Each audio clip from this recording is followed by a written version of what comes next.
Olá pessoal, bem-vindos à Sala Baby. Aqui a gente acolhe crianças a partir de 4 meses de idade, até mais ou menos 1 ano e 10 meses, 2 anos. A rotina da Sala Baby é muito individualizada, mesmo porque nessa faixa etária ainda existe muita variação, especialmente de soneca e de interesses.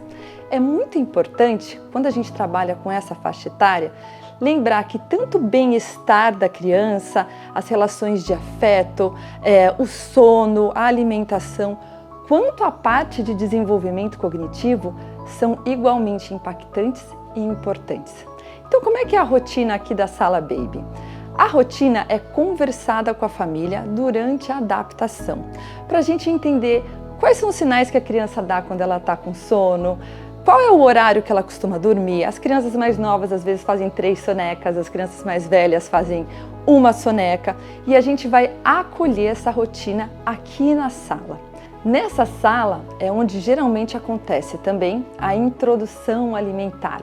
A gente vai fazer um triângulo entre a família, a nossa nutricionista, a nossa cozinha e o pediatra da família.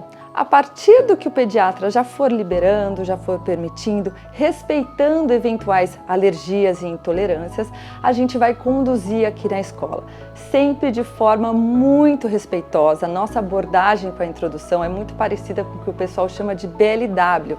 Então, respeitar o tempo da criança, permitir que ela sinta a comida, ela está passando pelo período sensível sensorial. Para a criança isso é tudo uma grande descoberta.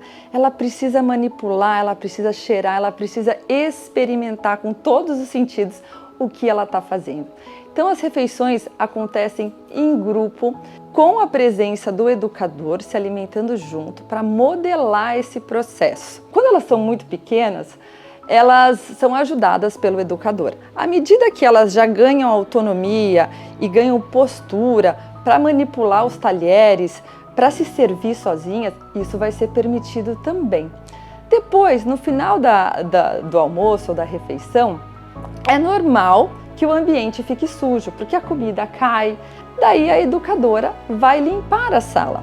E eu permito que as crianças participem desse momento também, justamente para trabalhar um dos carros-chefes da metodologia, que é a parte de vida prática, o nosso dia a dia.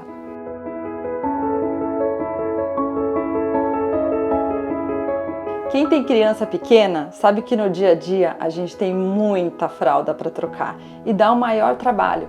É normal que isso acabe ficando um pouquinho no automático. Mas a oportunidade, os momentos de troca de fralda são riquíssimos do ponto de vista de desenvolvimento infantil, porque é um processo que tem um objetivo e ele se repete. Então toda vez que a gente vai trocar uma criança, eu conto para ela, eu narro para ela o que eu estou fazendo. Eu peço permissão para tocá-la, para que ela comece a trabalhar também a parte de consciência corporal e sempre na frente do espelho, para que ela possa ver e acompanhar o que eu estou fazendo. Isso tem um valor muito grande, tanto para a parte sensorial e motora da criança, quanto para a parte emocional e até a aquisição de linguagem. Com o tempo, quando a criança já vai começando a ganhar mais autonomia, participando um pouquinho da troca dela, ela vai ela mesma começar a querer participar cada vez mais, inclusive fazendo a troca de pé, o que traz para ela a autonomia e essa sensação que esse processo é meu, ele me pertence também, a autonomia sobre o meu corpo e sobre o que acontece com ele. Existem 4 períodos sensíveis mais relevantes se manifestando nos primeiríssimos anos de vida. São eles: movimento, sensorial, linguagem e pequenos detalhes.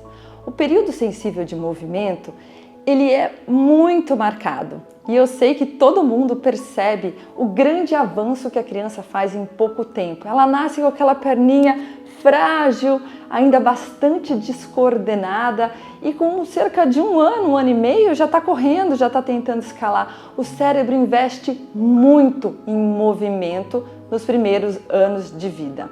Então, como é que a sala, esse ambiente preparado, responde a isso? Primeiro, o piso é acolchoado, é confortável, mas nem tanto, porque ele precisa me dar firmeza e atrito para eu exercitar. Os materiais que estão aqui, os recursos, por exemplo, o labirinto que vai te convidar a engatinhar por aqui, e a barra, a famosa barra com espelho. O que essa barra está fazendo aqui, pessoal? Essa barra está pacientemente e silenciosamente te convidando para ficar de pé, enquanto ela pode olhar no espelho e mapear esses movimentos que estão acontecendo. Justo porque o período sensível sensorial também está acontecendo aqui. O período sensorial é o mapeamento dos sentidos para o cérebro. O cérebro, quando ele vê uma cor ou quando ele vê algo pesado, ele precisa associar aquilo. Ele precisa entender que isso aqui é liso, tal coisa é rugosa. O que é liso, o que é rugoso? A única maneira que eu tenho de fazer isso é experimentando. Então, a sala, ela precisa oferecer para você diversas experiências sensoriais e a criança vai repetir aquilo várias vezes.